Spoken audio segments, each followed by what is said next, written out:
Welcome to Beliefs of the Heart Weekly Reflection. I'm Sam Williamson, and today we're discussing inward trials. Last year was difficult for me. Nothing horrific. I lost no loved ones and I received no dreadful news, but it was inwardly difficult to navigate. During the last 11 months, I was sick multiple times. One of them kept me virtually incapacitated for August and part of September. A ransomware attack shut down my website for 10 weeks, unprecedented in today's technology. And the suffering of some close friends sapped my strength. Although my golf game is the best it's ever been, so I've got that going for me. My mood is naturally optimistic. I think the glass is 3/4 full, that the sun will shine after the storm, and that the Grinch will have a change of heart. I've even believed, albeit less frequently, that the Detroit Lions might win their annual Thanksgiving football game. But this last year, everything looked dark. I had an outlook of bleakness. It wasn't despair as much as dreariness or cheerlessness, like my health would worsen and my problems would multiply. Worse yet, when I prayed, I felt God say that His hand had been involved in all my gloom. And then I stumbled across an old poem. It ends this way, with God speaking to its author. These inward trials I employ from self and pride to set you free and break your schemes of earthly joy, that you may find your all in me. Our inner nature lies. While I'm normally and naturally optimistic, last year, I foresaw more decay than healing and more failure than triumph. And then one day in prayer, I felt God say, as clear as the blue skies that haven't appeared in months, I felt God say that my positive faith for the future was a lie. When the disciples were scared to death in a great storm, Jesus asks them, "Where is your faith?" Luke 8:25. It's a command for self-examination. The obvious answer is that their faith was in their great seamanship. But this hurricane was bigger than their boating skills, and their misplaced faith wasn't big enough to handle the storm. Like the false faith of those disciples, I sense God say that I confused my human optimism for being a spiritual man filled with godly faith, which was a lie. My life has been relatively easy. I had great parents and siblings. I did well in school. I had a successful career in software, despite my degree in history. And I have a great wife, terrific kids with great spouses, and fun grandkids. Not to mention my current pretty good golf game. My life has been mostly painless.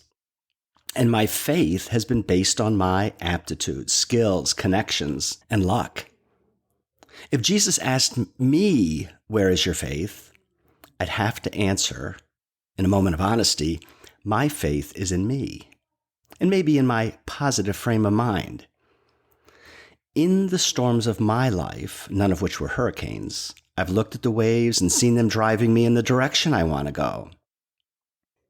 The winds were not typhoons. My seamanship hadn't been threatened, and I have forgotten to look to Him.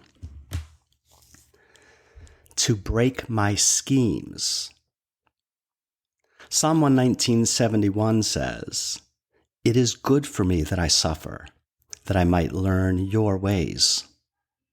I've seen multiple verses like that, heard them preached, and read books and articles that say our lives are better with suffering, and I haven't believed them.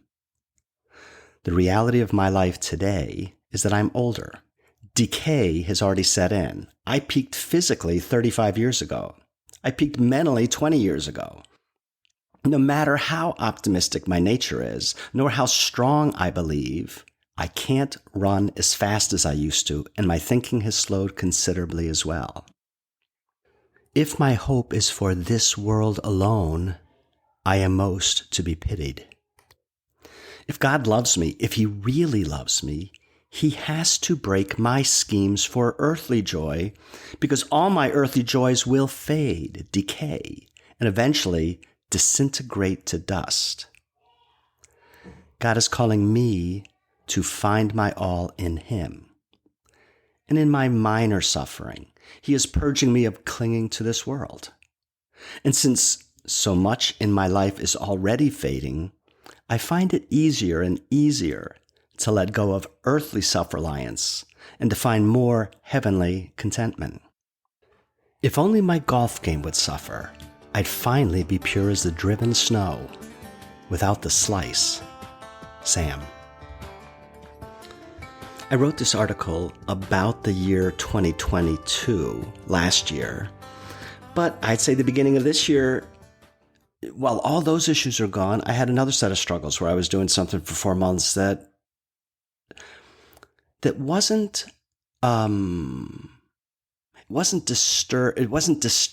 depressing. It wasn't even distressing. It just took a lot of energy, and I was worn out for the first 4 months. So I guess God is still teaching me some things, but I think it's reframing my understanding of that famous verse, maybe one of the most famous verses in Romans 8, where it says, to those who love God, everything works out for the good. But I realize the good has changed in my mind as I grow older. When I was 5, maybe the good was a lollipop. And when I was 16, the good meant having my own car. And when I was 30, the good meant maybe a raise or a promotion or, a peaceful night away with my wife, away from the kids. They were better goods than a lollipop.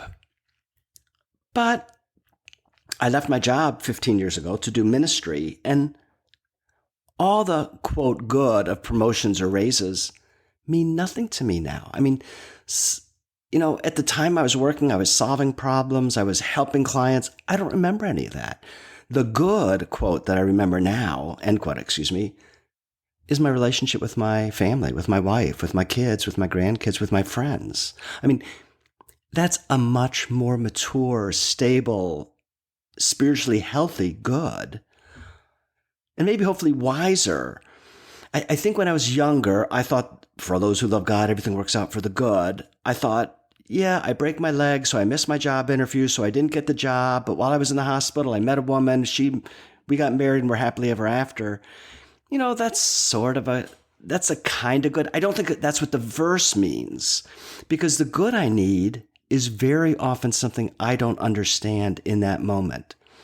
When I was a 10-year-old, the good I needed was to study well so I could have a decent job to support a family. But I didn't think of that when I was a 10-year-old.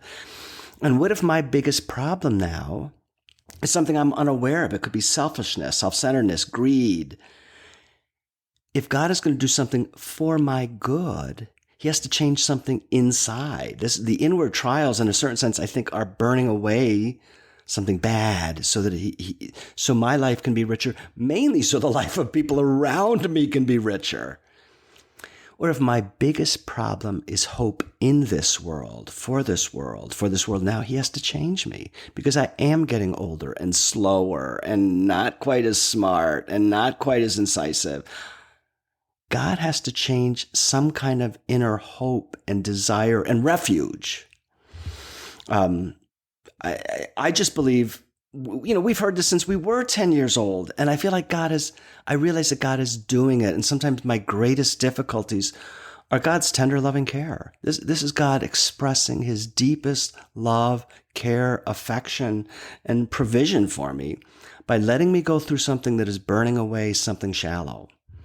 Mary Beth Wagner, wrote on this article. She said, when I was a nursing student, this is her speaking, I was at the bedside of some wealthy, educated, traveled, and in one case famous, because of her family's business, patients who were dying. She said, the words of Solomon came alive during that time for me, that it is better to go to a house of mourning than feasting. She said, I observed how these people who had been stripped of their power and abilities, and in some cases friends and loved ones, how they were left with nothing at the end of their lives. They were empty without Jesus. She said that the Fernando Ortega song said it so eloquently. In the morning when I rise, give me Jesus. And when I come to die, give me Jesus. if we are meant to know God, then the greatest good that God is working out everything for the good for us is to know Jesus more, to hear him, to talk with him, to learn to converse with him, to know him more personally. Our hearts are restless till they find their rest in thee. And we could have, I'm going to preach on Psalm 73. I think this is my favorite Psalm. Maybe it's 23, but I think Psalm 73 is my favorite Psalm. And it starts by the psalmist saying, I looked around at the world and everything, the wicked, the non-believers were doing great. Their bodies were sleek. They were doing great. He said they're always at ease, increasing in riches.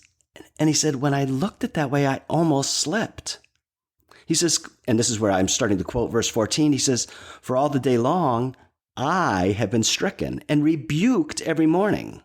And he says, and when I thought how to understand this, it seemed to me too wearisome. And then verse 17, until I went into the sanctuary of God.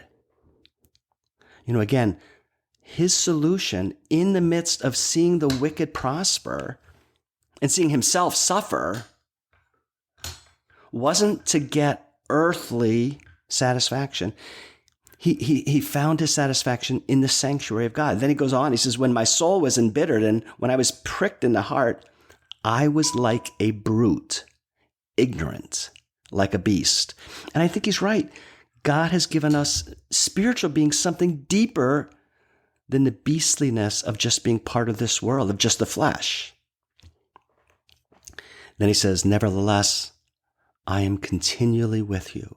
You hold my right hand. You guide me with your counsel. And I think the counsel is the circumstances of our lives as well as his word. And afterward, you will receive me to glory.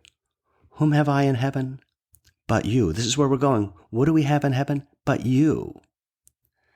And there's nothing on earth that I desire. And there is nothing on earth that I desire beside you. I believe this is what God is doing to my heart. He's actually I'm hoping he's shaping me into Psalm of 73, where I'm saying there's nothing on earth I desire but you. And whom have I in heaven but you? And I pray this for all of us, that God purifies our hearts so that we can genuinely say, who do I have in heaven but you? And there's nothing on earth that I desire beside you. I pray this for all of us. Amen. This is Sam. See you next week. Thanks for listening. Please join us by following this podcast or liking it. And visit our website, beliefsoftheheart.com, for more articles, books, videos, podcasts, and courses, all designed to foster intimate theology, deepening a real relationship with the real God who is there. See you next week.